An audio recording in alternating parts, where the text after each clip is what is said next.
पाण्याच्या बाबतीत दुष्काळी समजल्या जाणाऱ्या शेवगाव तालुक्यात राजकारणाबाबत मात्र सुकाळ आहे। ज्येष्ठ नेते बाळासाहेब भारते यांचा हा मतदारसंघ काँग्रेस राष्ट्रवादीचा हा पारंपरिक बालेकिल्ला गेल्या काही वर्षांपासून भगवा झालेला दिसतोय। घुले, राजळे, ढाकणे या सहकारातील नेत्यांसह काकडे व इतर स्थानिक नेत्यांनीही येथे आपापली पकड बसवलेली दिसते। यंदाच्या नगर परिषद निवडणुकीत मात्र येथील राजकारण अपेक्षेप्रमाणे 360 अंशात बदललेले दिसते। अर्ज भरण्याच्या शेवटच्या दिवशी अगदी शेवटच्या टप्प्यात नाट्यमय घडामोडी घडून येथील राजकारण ढवळले।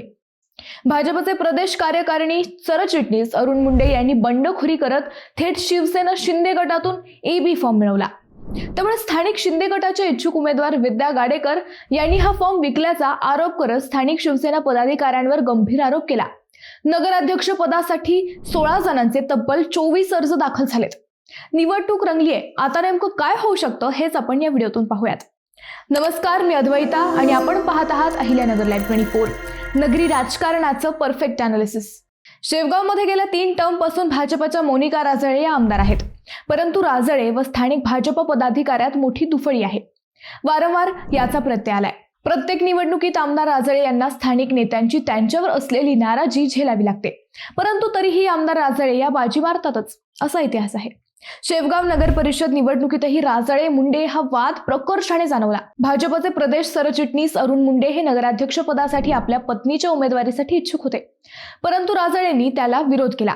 आमदार राजळे मुंडे हा संघर्ष यावेळीही टोकाला गेला। आमदार राजळे या भाजपचे तालुका अध्यक्ष महेश फलके यांच्या पत्नी रत्नमाला यांच्या उमेदवारीसाठी आग्रही राहिल्या।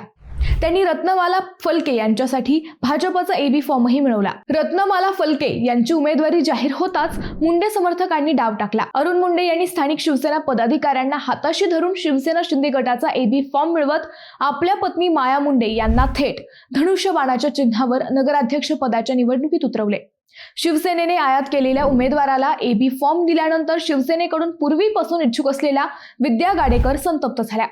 त्यांनी तहसील आवारातच आपला रोष व्यक्त केला। स्थानिक शिवसेना पदाधिकारी व जिल्हा पातळीवरील पदाधिकाऱ्यांनी हा फॉर्म विकल्याचा आरोप केला। भाजपचे पदाधिकारी असूनही मुंडे यांनी आपल्याच पक्षाच्या अधिकृत उमेदवाराला विरोध केला।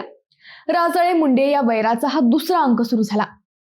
महायुतीतील तिसरा घटक पक्ष असलेल्या अजित पवारांच्या राष्ट्रवादीनेही सावता उभा मांडला। माजी आमदार चंद्रशेखर घुले यांनी विद्या अरुण लांडे यांना नगराध्यक्ष पदाची उमेदवारी दिली। महायुती पूर्णपणे फुटली। तिन्ही पक्षांनी 3 उमेदवार उभे केले। तिकडे विरोधातील शरद पवार गटानेही ॲडव्होकेट प्रताप ढाकणे यांच्या नेतृत्वाखाली काझी परवीन एजाज यांना रिंगणात उतरवले।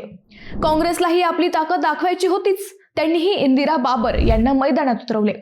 एका पदासाठी 5 प्रमुख पक्षांनी दंड थोपाटले। शेवगावच्या स्थानिक राजकारणाचा विचार केला तर भाजपकडे सत्ता असली तरी भाजपमध्ये टोकाचा अंतर्गत कलह आहे। भाजपचे माजी जिल्हाध्यक्ष व सध्याचे प्रदेश सरचिटणीस अरुण मुंडे यांचे आमदार मोनिका राजळेंशी अजिबात जमत नाही। मंत्री पंकजा मुंडे, मंत्री चंद्रशेखर बावनकुळे, सभापती प्राध्यापक राम शिंदे, मुख्यमंत्री देवेंद्र फडणवीस यांच्याशी त्यांचे थेट संबंध आहेत, तर आमदार राजळे या पालकमंत्री राधाकृष्ण विखेंशी संधान साधून असतात। मराठा ओबीसी फॅक्टरही या निवडणुकीत यावेळी दिसेल असे संकेत मिळत आहेत। महायुतीत तिन्ही पक्ष स्वबळावर लढत असल्याने उत्सुकता वाढली आहे। राजळे सत्तेत असल्या तरी स्थानिक पातळीवर त्यांना प्रचंड विरोध आहे। दुसरीकडे घुले गटही त्वेषाने मैदानात उतरला आहे। विरोधातील प्रताप ढाकणे यांनीही कार्यकर्त्यांमध्ये जोश भरला आहे।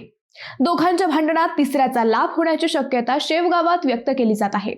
दुसऱ्या बाजूने विचार केला तर मराठा ओबीसी वादात बंडखोरी केलेल्या मुंडे यांचे पारडेही जड दिसत आहे। शेवगाव नगर परिषदेत नेमकं काय होईल असे तुम्हाला वाटते? तुमचे उत्तर आम्हाला कमेंट करून नक्की कळवा। शिवाय व्हिडिओ आवडला असेल तर चॅनलला सबस्क्राईब करून व्हिडिओला लाईक करायला विसरू नका। पुन्हा भेटू नव्या विषयावर, तोपर्यंत धन्यवाद।